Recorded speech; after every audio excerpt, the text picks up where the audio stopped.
'n 7 by 7 meter koepel in Texas, 'n venster van Desmond Tutu in 'n Kaapstadse kathedraal.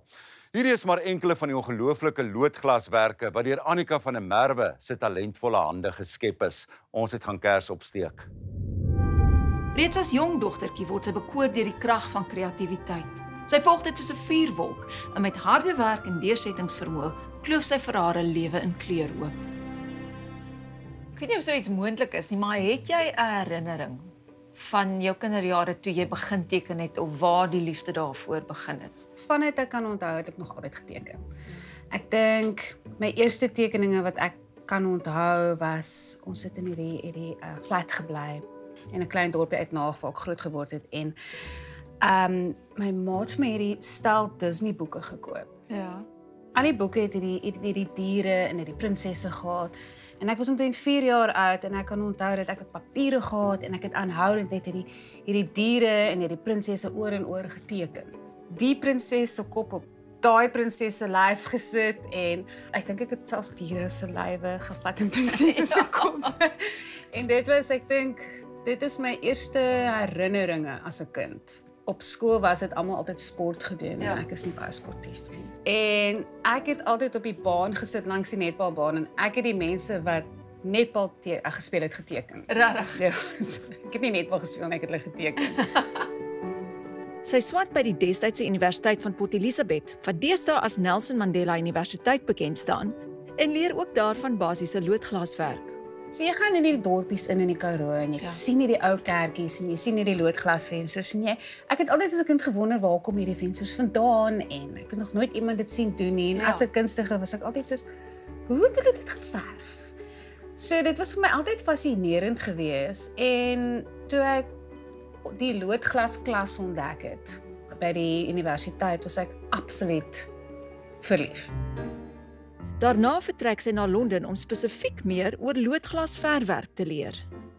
So wat ons geleer het op universiteit is om glas te sny, om 'n venster aan mekaar te sit en te installeer, om jou eie lood te cast en so voorts.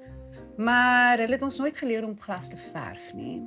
En daar was nêrens in Suid-Afrika waar ek dit kon leer nie. En jy's Engeland toe met 50 pond in jou sak.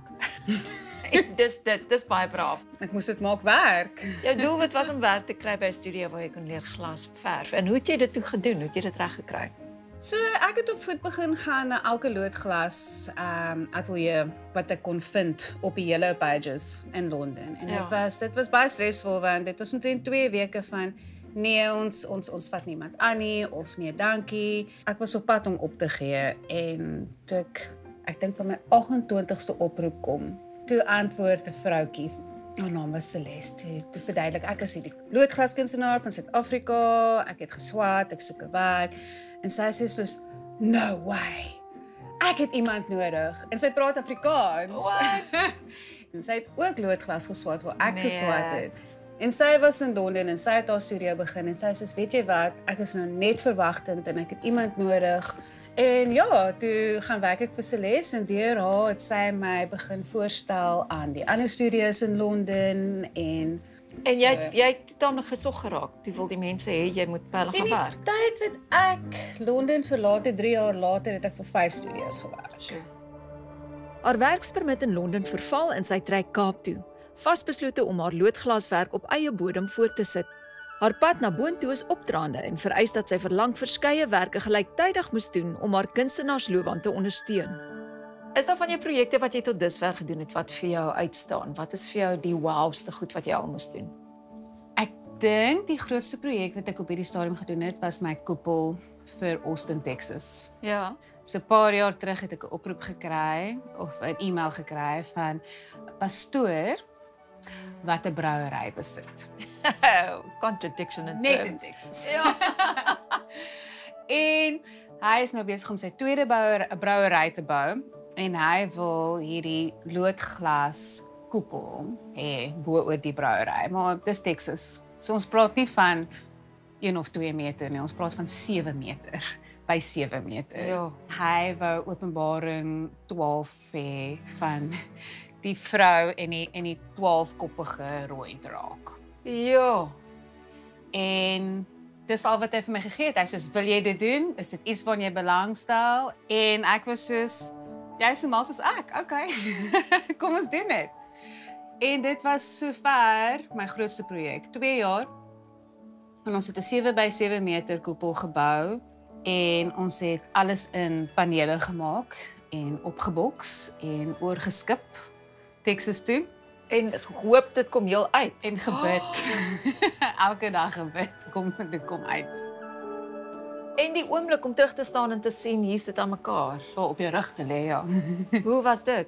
Dit het my eers regtig geslaan 'n paar maande later, toe ek by die huis is en ek kyk so en ek sien mense deel dit op social media en hoe baie mense neem foto's. Ja. Ek dink dit is eers toe ek besef het, okay, nee, dit is nogal cool. Iets waarvoor mense jou ook definitief vir baie lank gaan ken, is jou venster wat jy gedoen het van Desmond Tutu.